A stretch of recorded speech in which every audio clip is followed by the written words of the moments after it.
अपन three phase circuit पढ़ रहे थे BEE में। थ्री फेज सर्किट की सीरीज को अपन आगे बढ़ा रहे हैं। न्यूमेरिकल प्रैक्टिस चल रहा है। थ्योरी सेक्शन तो हो गया था स्टार और डेल्टा कनेक्शन का। क्वेश्चन है एक, each phase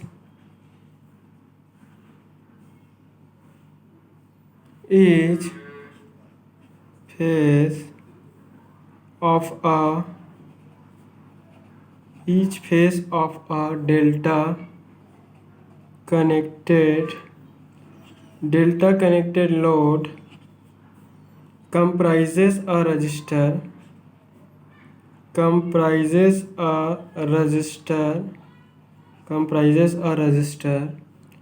of 50 ohm and capacitor of 50 microfarad in series। Question वाला ये बोल रहा है कि एक डेल्टा कनेक्टेड लोड है और उस डेल्टा कनेक्टेड जो लोड है उसमें एक रजिस्टर है। रजिस्टर की रेजिस्टेंस वैल्यू है वो 50 ओम का है। कैपेसिटर है वो 50 माइक्रोफैराड का है। रजिस्टर की रेजिस्टेंस वैल्यू 50 ओम है। कैपेसिटर की वैल्यू कितना है 50 माइक्रोफैराड में। कैपेसिटेंस है वो सीरीज में 50 माइक्रोफैराड का वो कनेक्टेड है। लोड क्या है डेल्टा कनेक्टेड है। क्वेश्चन वाला बोल रहा है calculate first the line and phase करें। Line and phase current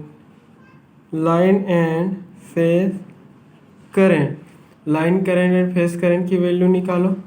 second बोल रहा है दी टोटल पावर बोल रहा है दी टोटल पावर ठीक है किलो वोल्ट एम्पियर। थर्ड बोल रहा है kilo volt ampere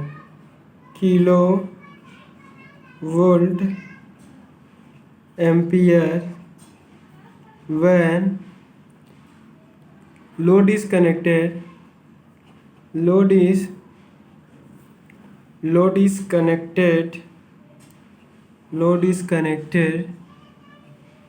to a 440 volt 3 phase 50 hertz supply. 3 phase 50 hertz supply ठीक है। क्वेश्चन वाले ने ये क्वेश्चन दिया है कि लोड है 3 फेज सिस्टम जिसमें लोड जो है वो डेल्टा फॉर्म में कनेक्टेड है। उस डेल्टा फॉर्म में कनेक्टेड जो लोड है उसकी हर एक जो फेस है वो एक 50 ओम का रजिस्टर और एक कैपेसिटर है वो सीरीज फॉर्म में क्या है कनेक्टेड है। अगर आपको इसको क्वेश्चन को अगर आपको सर्किट के फॉर्म में ड्रॉ करना है तो ड्रॉ कर सकते हो। एक रजिस्टर और एक कैपेसिटर, एक रजिस्टर और एक कैपेसिटर क्या है सीरीज फॉर्म में कनेक्ट ऐसा। फिर रजिस्टर और एक कैपेसिटर है वो क्या है सीरीज फॉर्म में। तो ये ऐसा सीरीज में रहेगा, ये ऐसा सीरीज में रहेंगे, ये ऐसा क्या रहेगा सीरीज में रहेगा।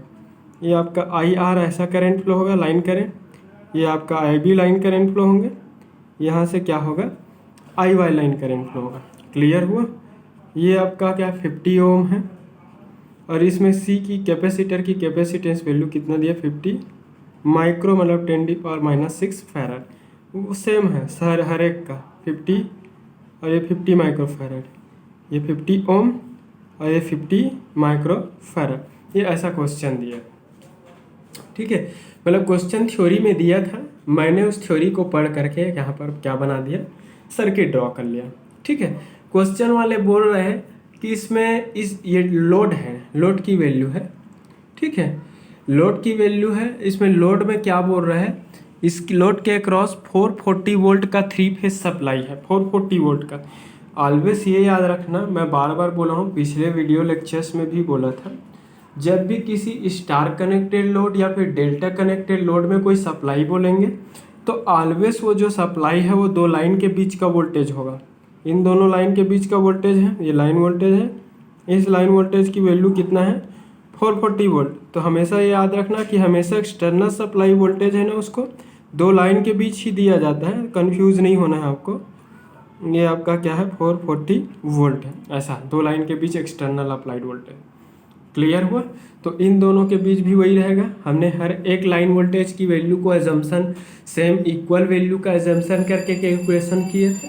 तो ऑलवेज जब भी सप्लाई बोलेगा, लोड अगर स्टार कनेक्टेड हो चाहे डेल्टा कनेक्टेड हो, हमेशा एक्सटर्नल सप्लाई हो दो लाइन के बीच होता है तो वो लाइन वोल्टेज है। एक्सटर्नल अप्लाइड जो वोल्टेज है वो क्या है, लाइन वोल्टेज है। क्लियर हुआ? तो क्वेश्चन वाले यहाँ पर डेल्टा कनेक्टेड हर एक जो फेस, ये फेस है बोल सकते हैं, दोनों सीरीज ऑर्डर में कनेक्टेड है। जब भी रजिस्टर और कैपेसिटर सीरीज में कनेक्टेड हो तो उसका टोटल क्या वैल्यू होता है, आर माइनस क्या होता है, जे एक्स सी होता है। आर माइनस क्या होता है, जे एक्स सी, मतलब समझ जाना बीच में माइनस जे के फॉर्म में टर्म आया, मतलब वहाँ पर कैपेसिटर है वो सीरीज फॉर्म में क्या है, कनेक्टेड है। क्लियर हुआ? ठीक है, तो ये है। चलो सबसे पहले अपन phase impedance of circuit, phase impedance, ठीक है, उस डेल्टा कनेक्टेड लोड की फेस इम्पीडेंस को ZPH से शो करेंगे। और ZPH में R और C कैपेसिटर है वो सीरीज फॉर्म में कनेक्टेड है, तो इसकी इम्पीडेंस क्या होगा, R माइनस जे एक्स सी होगा। वेयर यहाँ पर XC है, XC को क्या बोलते हैं, कैपेसिटिव रिएक्टेंस बोलते हैं। कोई भी कैपेसिटर किसी AC सर्किट में करंट की फ्लो को जो अपोज करता है वो पोजीशन की प्रॉपर्टी क्या कहलाता है, कैपेसिटिव रिएक्टेंस। ओमेगा की वैल्यू क्या होता है 2πf इंटू क्या होगा C, ठीक है। XC और XC इक्वल टू 1/2π, 2πf की वैल्यू कितना है 50, C की वैल्यू कितना फैराड दिया है 50 माइक्रोफैराड, तो 50 इंटू 10⁻6 हो जाएगा, ठीक है। हम इसकी वैल्यू कैलकुलेटर से XC, क्योंकि कैपेसिटर की कैपेसिटेंस को डायरेक्टली ना लेकर के उसकी क्या कंसिडर करते हैं हम, कैपेसिटिव रिएक्टेंस को 2 into 3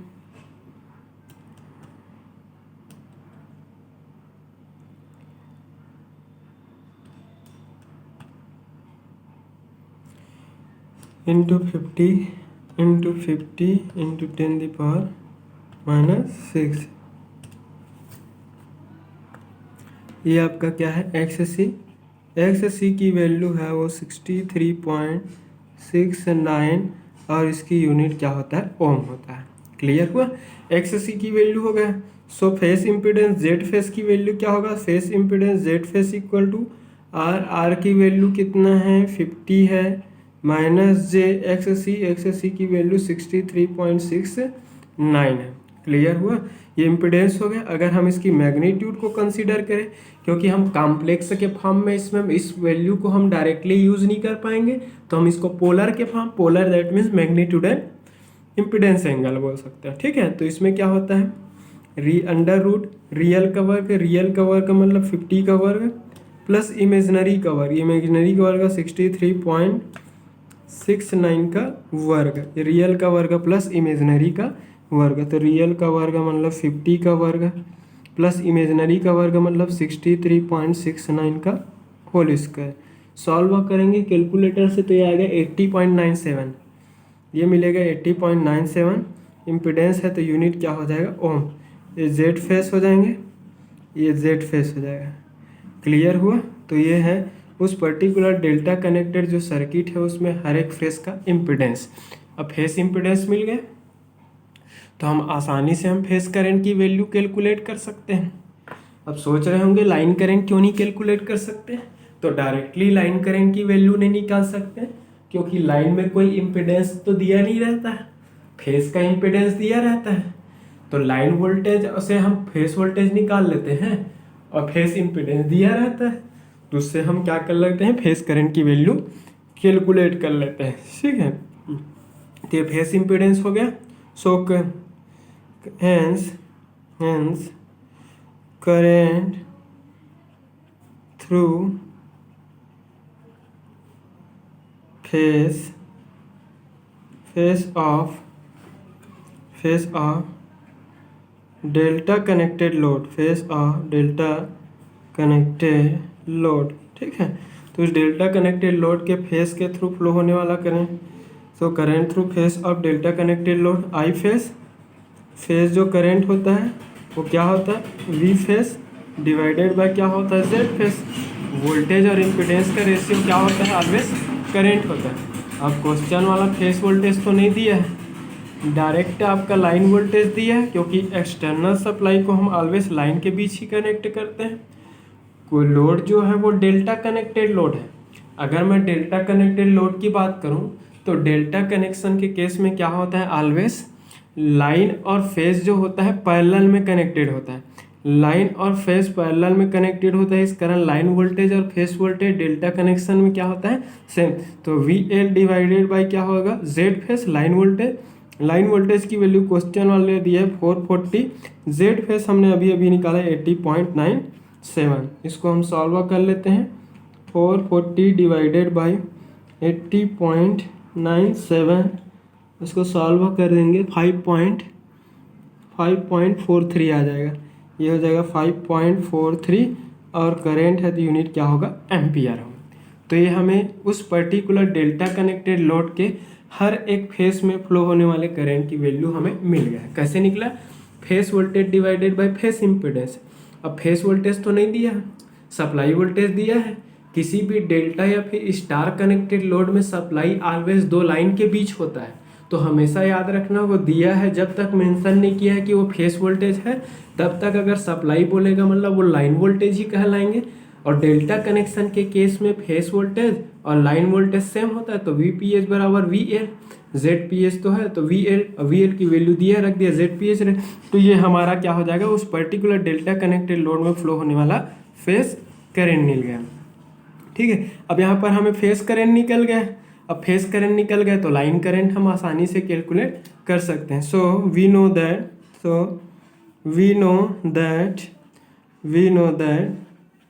for delta connected circuit, for delta connected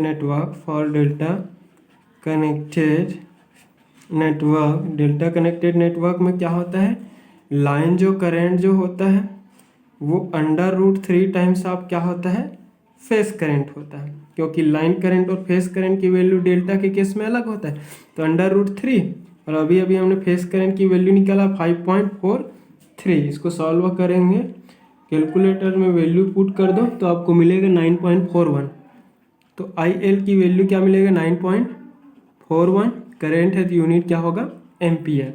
तो उस पर्टिकुलर सर्किट के लाइन में फ्लो होने वाला करंट, हमने थ्योरी जब इसका मैथमेटिकल एक्सप्रेशन डेरिवेशन पढ़ा था तो उस पर्टिकुलर कंडीशन में हर एक लाइन में फ्लो होने वाले करंट की वैल्यू को सेम लिया था। इस कारण हर एक लाइन में फ्लो होने वाले करंट की वैल्यू क्या मिलेगा, 9.41 एम्पियर ही मिलेंगे। क्लियर हुआ। तो ये आपका लाइन करंट मिल गया, फेस करंट मिल गया। क्वेश्चन वाला बोल रहा है, अब क्या निकालने के लिए बोल रहा है, टोटल पावर निकालना है। तो टोटल पावर निकालने के पहले हम पावर फैक्टर निकाल लेते हैं सबसे पहले। तो power factor of three phase load, ठीक है, power factor of circuit, power factor of circuit is given as, ठीक है। पावर फैक्टर कैसे, पावर फैक्टर को पी एफ से शो करते हैं, और पी एफ इक्वल टू क्या होता है, cos of phi, and cos of phi equal to again क्या होता है, आर बाई जेड होता है। क्लियर हुआ। तब सर्किट वाले ने तो आर की वैल्यू दिया ही है, कॉस फाई आर की वैल्यू तो दिया है, आर की वैल्यू उन्होंने कितना दिया है, 50 ओम। अभी अभी हमने सर्किट का टोटल, जेड मतलब जेड फेस समझो, फेस उसकी फेस का इम्पिडेंस, तो ये क्या मिलेगा आपका 80.97।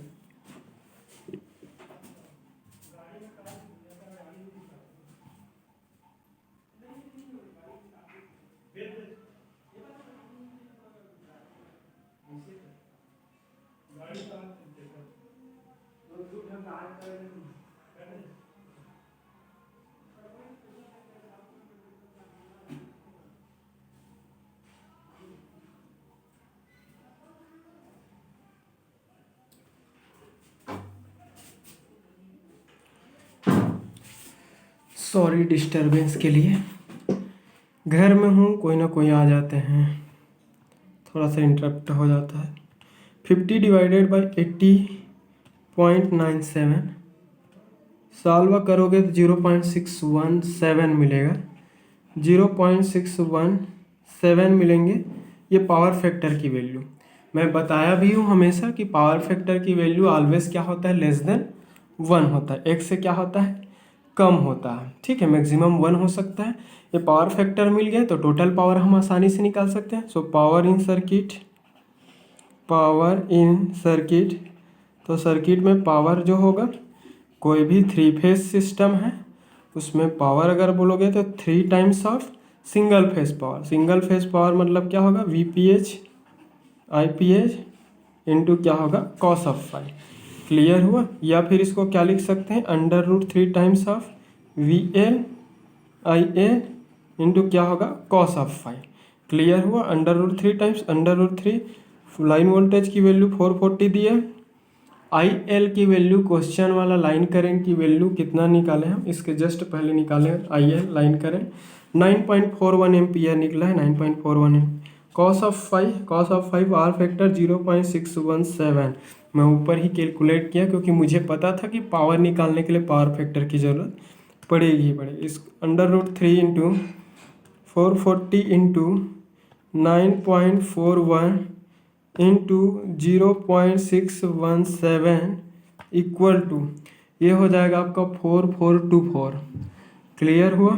तो ये आपका पावर P मिलेंगे, पावर ऑफ सर्किट।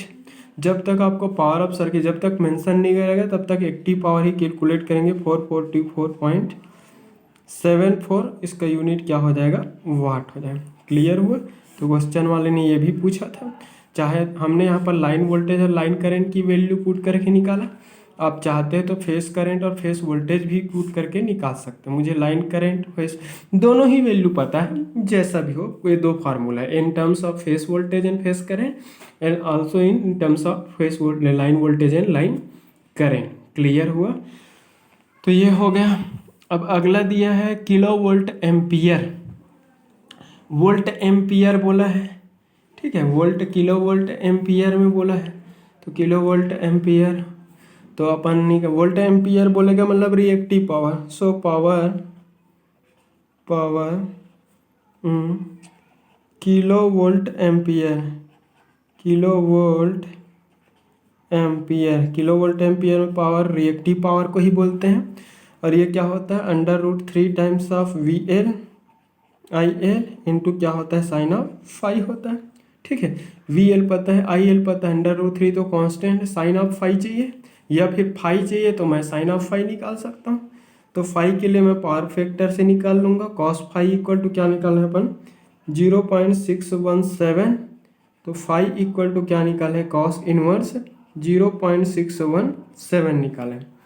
क्लियर हुआ?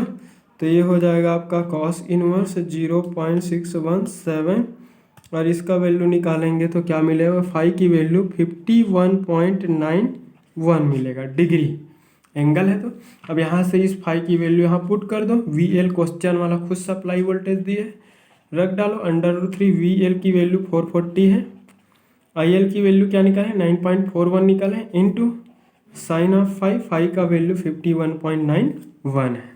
कैलकुलेटर में सारे वैल्यूज पुट कर डालो और निकाल डालो, तो ये हो जाएगा √3 times of 440 into 9.41 into sine of 51.91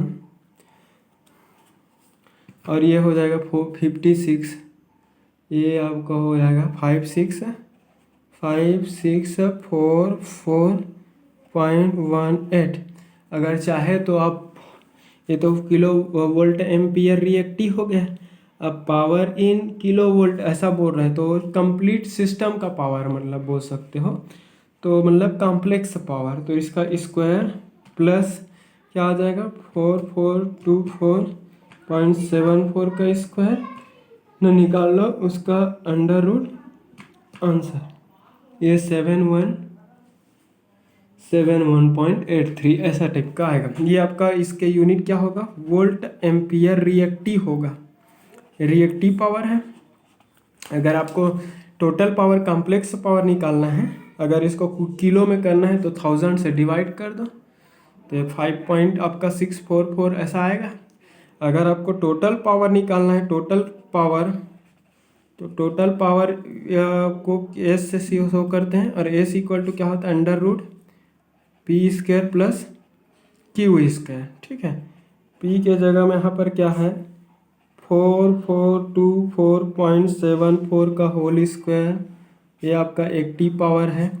reactive power मतलब 5644.18 का होल स्क्वायर। ठीक है, इसको सॉल्व करेंगे, एस की वैल्यू मिलेगा 7171.83 और ये हो जाएगा वोल्ट एम्पियर हो जाएंगे। किलो वोल्ट एम्पियर में करना है तो 1000 से डिवाइड करोगे, डिवाइडेड बाय 1000 कर दो इसको,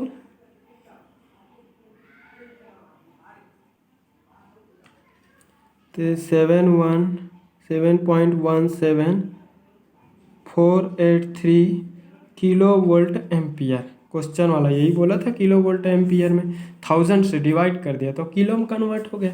पहले क्या है वोल्ट एम्पियर, तो ऑलवेज से याद रखना, रिएक्टिव पावर बोलेंगे तो वोल्ट एम्पियर रिएक्टिव होता है उसका यूनिट, बट अगर आपको कॉम्प्लेक्स पावर बोलेंगे तो उसका यूनिट क्या होता है वोल्ट एम्पियर, सिर्फ और सिर्फ वोल्ट एम्पियर ही होता है। तो क्वेश्चन वाले ने यही चीज़ पूछा था। ठीक है, तो सिंपल है, ये आपका complete complex power under root real power का स्क्वायर प्लस ये आपका पावर ट्रायंगल से आया है फार्मूला एक्चुअल में।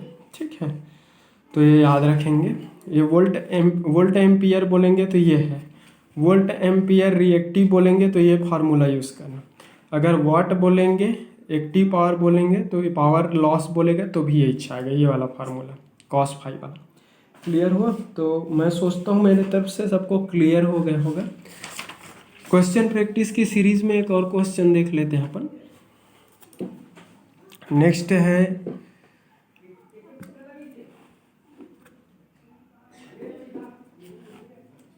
क्वेश्चन है 3 similar coil, 3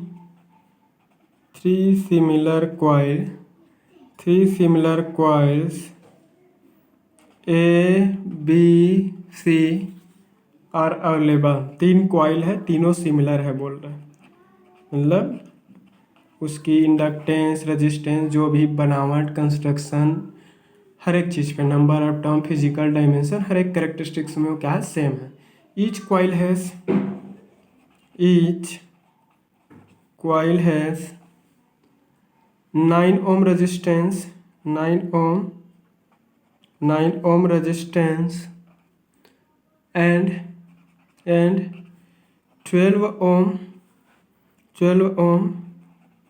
reactance, 12 ohm reactance. They are connected in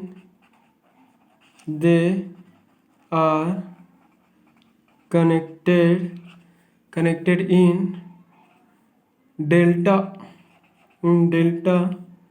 to a 3-phase 440 volt 50 hertz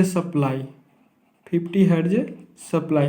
यहाँ पर ये बोल रहा है कि 3 कॉइल है, कॉइल को क्वेश्चन वाला नंबरिंग कर दिया है, एक को ए दिया है, बी दिया है और सी दिया।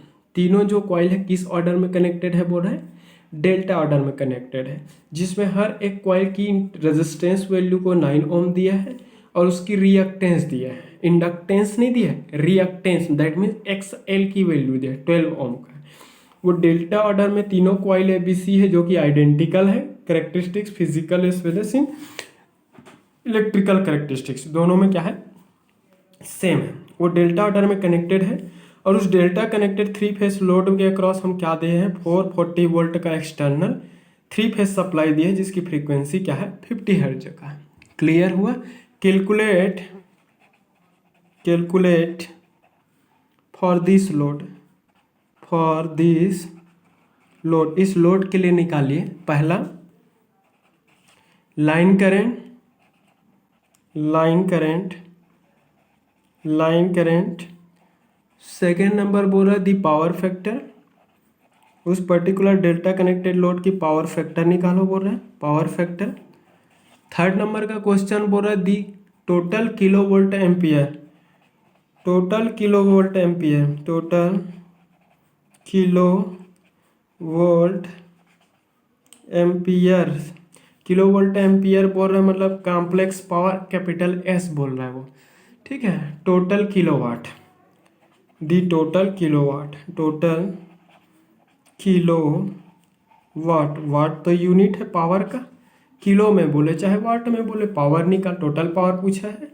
वोल्ट एम्पियर ये भी आपका पावर का यूनिट है, इस पावर को कॉम्प्लेक्स पावर बोलते हैं, जिसको पावर ट्रायंगल में एस के फॉर्म में रिप्रेजेंट करते हैं। क्लियर हुआ, ठीक है। ये हो गया। क्वेश्चन वाला यही बोल रहा है कि तीन आपका क्वाइल ए बी सी जो कि आइडेंटिकल नेचर का है, तीनों क्वाइल है वो क्या है, किस फॉर्म में कनेक्टेड है, डेल्टा ऑर्डर में कनेक्टेड है। ऐसा अगर हम उसकी सर्किट बनाना चाहें तो बना सकते हैं। क्वाइल को इक्विवेलेंट अगर हम सर्किट से रिप्रेजेंट करें तो एक रेजिस्टेंस जिसकी वैल्यू क्या दी है 9 ओम का है, और इसकी रिएक्टेंस को कितना दिया है 12 ओम, ओम में दिया है मतलब ये रिएक्टेंस है समझो, ठीक है। ये हो गया।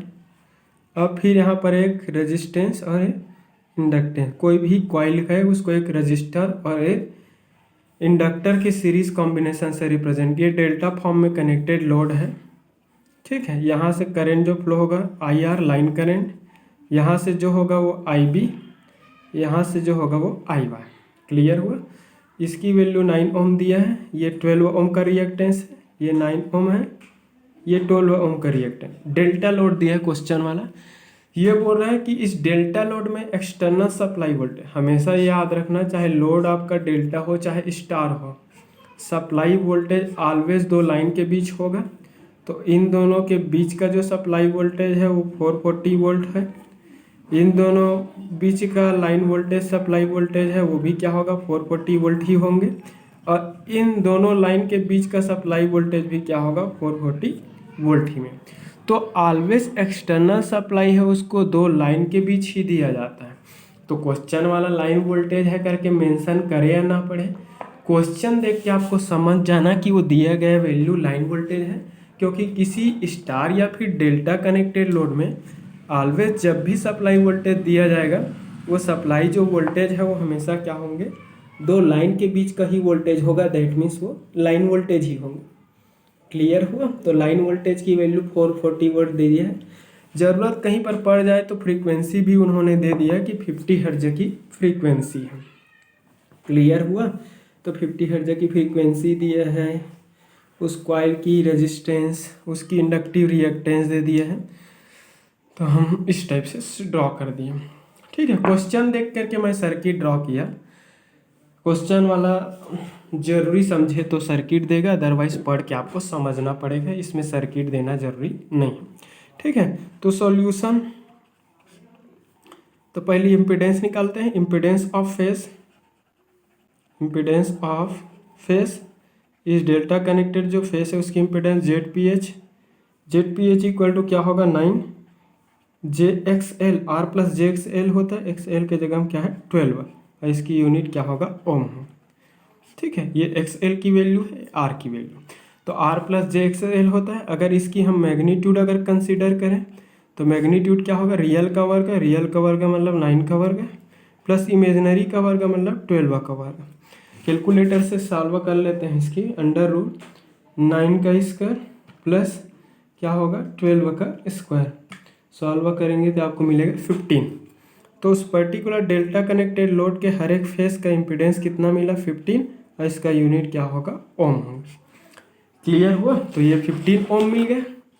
अब हमें 15 ओम मिल गया, डेल्टा कनेक्टेड लोड है। डेल्टा कनेक्शन के केस में क्या होता है, ऑलवेज लाइन वोल्टेज और फेस वोल्टेज की वैल्यू क्या होता है सेम होता है। तो लिख सकते हैं यहाँ पर वी नो दैट करके लिख सकते हैं, we know that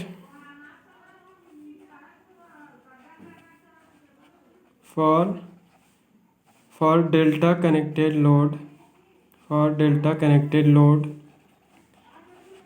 VL equal to क्या होगा V फेस, या फिर क्या लिख सकते हैं V phase equal to VL, और क्वेश्चन वाला ने यहाँ पर लाइन वोल्टेज दिया है कितना वोल्टेज 440 वोल्ट, तो V फेस वोल्टेज की वैल्यू क्या है मिल गया। कैसे पता चला, क्योंकि ऑलवेज जब भी किसी स्टार या फिर डेल्टा कनेक्टेड में सप्लाई वोल्टेज दिएगा ना, वो लाइन के बीच ही सप्लाई वोल्टेज दिया जाता है। तो जो दिया गया वोल्टेज है वो लाइन वोल्टेज ही कहलाएंगे। तो V phase equal to V L होगा और लाइन वोल्टेज की वैल्यू क्वेश्चन वाला 440 वोल्ट दे ही दिया है। अब हमें फेस वोल्टेज मिल गया। इसके जस्ट पहले हमने फेस इम्पिडेंस निकाला, तो आसानी से उस डेल्टा कनेक्टेड लोड के हर एक फेस में फ्लो होने वाला करंट की वैल्यू कैलकुलेट कर सकते हैं। So current through face of delta connected load, face of delta connected load, तो उस डेल्टा कनेक्टेड लोड के जो फेस है उसमें फ्लो होने वाला current I phase equal to क्या होगा, वी फेस डिवाइडेड बाय क्या होगा, जेड फेस। वी फेस की वैल्यू क्वेश्चन से हमें 440 वोल्ट मिल गया है। लाइन वोल्टेज दिया है, लाइन और फेस वोल्टेज के बीच का रिलेशन डेल्टा के लिए दोनों सेम होता है। जेड फेस की वैल्यू हमने निकाला 15 है। क्लियर हुआ। इसको सॉल्व करेंगे तो 440 डिवाइडेड बाय 15 और ये इक्वल आएगा 29.33 मिलेंगे आपको। आई फेस में फ्लो होने वाला करें 29.33, तो 34 लिख देते हैं और यूनिट क्या होगा, एम्पियर। तो उसके फेस में फ्लो होने वाला करंट हमें मिल गया। क्लियर हुआ। तो फेस करंट मिल गया। क्वेश्चन वाले ने फेस करंट नहीं बोला। क्वेश्चन वाला चाहे फेस करंट पूछे या ना पूछे, हम सबसे पहले फेस करंट ही निकालेंगे, क्योंकि phase current equal to phase voltage divided by phase impedance. Line voltage दे सकता है क्वेश्चन वाला, फेस वोल्टेज दे सकता है, बट लाइन में कोई इम्पिडेंस नहीं होता। वो तो लाइन है, वायर है, एक्सटर्नल कनेक्शन पर्पस के लिए, तो उसका कोई इम्पिडेंस नहीं दिया रहेगा। अगर इम्पिडेंस दिया है तो फेस का ही इम्पिडेंस मिलेगा। तो सबसे पहले हम फेस करंट ही कैलकुलेट करेंगे, ठीक है, चाहे क्वेश्चन वाला पूछे या ना पूछे। तो ये आप फेस करंट मिल गया, ठीक है, फेस करंट मिल गया तो लाइन करें। So line current will be, अब डेल्टा कनेक्शन लोड है तो डेल्टा कनेक्शन के केस में क्या होता है, लाइन जो करंट होता है वो √3 टाइम्स ऑफ क्या होता है, face current. √3 times of face current, और फेस करंट की वैल्यू 29 पॉइंट क्या हो गया, 34 हो गया। तो इसको हम √3 से मल्टीप्लाई कर लेते हैं, तो ये आपको मिलेगा 50.81 मिलेंगे। करंट है तो यूनिट क्या होगा, एम्पियर होगा। अब ये IL है, लाइन करंट मिल गया। क्वेश्चन वाले ने इसी लाइन करंट की वैल्यू पूछा था, फेस करंट नहीं पूछा था। फेस करंट पूछे या ना पूछे, फेस करंट ही सबसे पहले फाइंड आउट करोगे, क्योंकि फेस इम्पिडेंस दिया रहता है, लाइन का कोई इम्पिडेंस नहीं दिया रहता है, ठीक है। तो ये हो गया, लाइन करंट निकल गया, फेस करंट से निकल गया। फेस करंट पहले निकाला, फेस करंट निकालने के लिए फेस वोल्टेज और फेस इम्पिडेंस का पता चला। हमें लाइन वोल्टेज दिया था, तो लाइन वोल्टेज और फेस वोल्टेज का डेल्टा के केस में वैल्यू सेम होता है, वो रिलेशन लगाया, फिर यहाँ से हम करंट निकाला। क्लियर हुआ। तो ये मिल गया। अब क्वेश्चन वाला क्या बोल रहा है, दी पावर फैक्टर। क्वेश्चन वाला क्या बोल रहा है, power factor of circuit, power factor. तो पावर फैक्टर को PF से शो करेंगे। अब PF इक्वल टू क्या होता है, कॉस ऑफ फाई, और cos of phi equal to क्या होता है, R डिवाइडेड बाई Z। तो Z इक्वल टू क्या है, Z फेस होगा। तो यहाँ पर R की वैल्यू फेस, उसकी रेजिस्टेंस वैल्यू क्वेश्चन वाला कितना दिया है, 9 दिया है। Z की वैल्यू कितना निकाले हैं, 15 निकाले हैं कैलकुलेट करके। तो ये हो जाएगा 9 डिवाइडेड बाई 15, ये मिलेगा आपको 0.6 मिलेंगे, 0.6। और इसका यूनिट नहीं होता कोई, पावर फैक्टर का कोई यूनिट होता, cosine of angle between phase voltage and face current is called power factor. This is complete power factor. अब यहाँ से अगर फाई चाहिए तो यहाँ पर इन्वर्स ऑपरेटर लगा दो, तो 0.6 है, इसका कोई यूनिट नहीं होता, तो उसकी पावर फैक्टर कितना हुआ, 0.6। ऑलवेज इसकी वैल्यू क्या होता है, लेस देन 1 होता है, मैक्सिमम क्या हो सकता है, 1 हो सकता है। क्लियर हुआ। तो ये पावर फैक्टर मिल गया। क्वेश्चन वाला अब क्या बोल रहा है, total kilo volt ampere, total kilowatt, ठीक है। तो पावर निकाल लेते हैं, पावर ऑफ सर्किट, किलोवाट बोला है मतलब एक्टिव पावर बोला है, ठीक है। Total power of circuit, total power of circuit, ठीक है, total power of circuit. Total power of circuit को P से वाट में बोले मतलब एक्टिव पावर है, और वो क्या होता है, √3 times of VL line voltage into line of current into cosine of angle between phase voltage and phase current. √3। Line voltage का वैल्यू कितना है 440 वोल्ट। लाइन करंट हमने अभी अभी निकाला, क्या निकाला 50.81 निकाला है। ये आपका 50.81 cos 5 पावर फैक्टर, इसकी वैल्यू क्या होता है 0.6 होता है। तो ये हो जाएगा √3 इंटू 440 वोल्ट इंटू 50.81 इंटू 0.6, ये हो जाएगा आपका 23। ये इतना मिलेगा पावर की वैल्यू 23233.45 और यूनिट क्या होगा वाट। अब पावर इन किलो वाट बोला है, अगर किलो में करना है तो इसको क्या करना पड़ेगा, किलो में करना है